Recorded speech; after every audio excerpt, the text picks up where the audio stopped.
नमस्कार।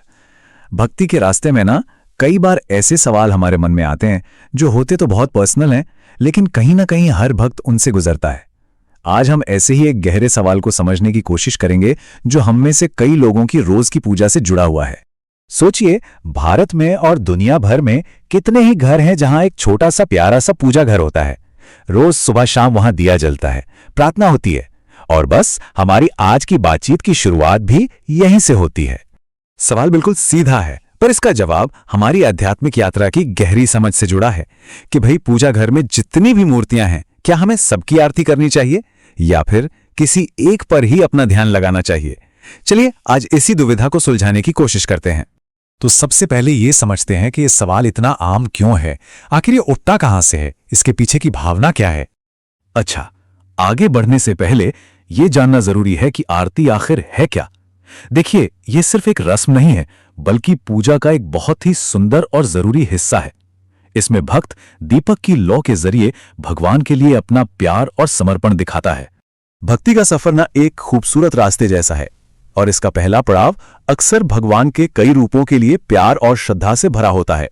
चलिए देखते हैं कि ये शुरुआती दौर असल में होता कैसा है। तो अगर आप भी बहुत से देवी देवताओं को पूजते हैं तो ये मत सोचिए कि कुछ गलत है। बिल्कुल नहीं। सच तो ये है कि ये भक्ति के रास्ते पर पहला और बहुत ही नेचुरल स्टेप है। और इस बारे में ना प्रेमानंद महाराज जी बहुत खूबसूरती से समझाते हैं। वो कहते हैं कि सोचिए, जब हम छोटे होते हैं तो हनुमान चालीसा भी पढ़ते हैं, शिव चालीसा भी और दुर्गा चालीसा भी। ये क्या है? ये भगवान के अलग अलग रूपों की तरफ हमारा एक स्वाभाविक खिंचाव है और यही तो भक्ति की पहली नींव है। तो भक्ति का ये जो शुरुआती दौर है ना, ये सभी के लिए आदर और सम्मान से भरा होता है। मन करता है कि भगवान को हर रूप में देखें और उन सभी की पूजा करें। लेकिन फिर इस सफर में एक मोड़ आता है, एक ऐसा मोड़ जहां इस फैली हुई श्रद्धा को एक दिशा मिलती है, और ये मोड़ है गुरु का मार्गदर्शन। आध्यात्मिक रास्ते पर गुरु का रोल बहुत बहुत जरूरी होता है। असल में वही तो हैं जो हमारी सारी एनर्जी को एक जगह फोकस करने में मदद करते हैं, जिससे भक्ति और भी गहरी हो जाती है। प्रेमानंद महाराज जी के मुताबिक भक्ति का असली रंग तो तब चढ़ता है जब गुरुदेव हमें हमारे इष्ट देव का नाम देते हैं।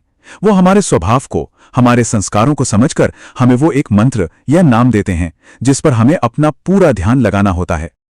और बस यहीं से पूजा करने के तरीके में एक बहुत बड़ा बदलाव आता है, जिसे हम कह सकते हैं एक की शक्ति। ये तुलना बहुत अच्छे से दिखाती है कि भक्ति कैसे आगे बढ़ती है।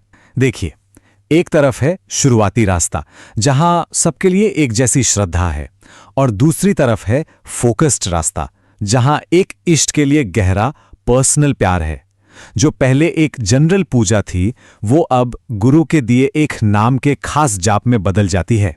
तो सबसे जरूरी बात यह है कि आध्यात्मिक तरक्की का जो सबसे बड़ा फल है, मतलब नतीजा, वो उसी एक नाम के जाप से मिलता है जो गुरु ने दिया है। सारी की सारी एनर्जी एक पॉइंट पर फोकस हो जाती है। अब इस बात को और भी आसान बनाने के लिए प्रेमानंद महाराज जी एक बहुत ही प्यारा सा उदाहरण देते हैं, और ये उदाहरण ना सब कुछ साफ कर देता है। सोचिए, एक पत्नी अपने ससुराल में सबकी सेवा करती है। सास ससुर, देवर, ननंद, सबका आदर करती है। क्यों? क्योंकि वो सब उसके पति से जुड़े हैं, उसके पति को प्यारे हैं। लेकिन उसका जो अपना सबसे गहरा और पर्सनल वाला प्यार है, वो तो सिर्फ अपने पति के लिए होता है ना? बस ठीक यही बात भक्त पर भी लागू होती है। सम्मान सबका, सारे देवी देवताओं का, पर जो सबसे गहरा प्रेम है, जो जाप है, वो सिर्फ और सिर्फ अपने इष्ट देव के लिए होता है। तो फिर इन सभी बातों का निचोड़ क्या निकला? हमें आखिर क्या समझना चाहिए? चलिए इस पूरी बातचीत के सार पर एक नजर डालते हैं। जब हम सम्मान तो सबका रखते हैं, पर अपना सारा प्यार एक इष्ट पर फोकस कर देते हैं, तो भक्ति की एक ऐसी जबरदस्त लौ जलती है जो एक बहुत ही पावरफुल आध्यात्मिक कनेक्शन बनाती है।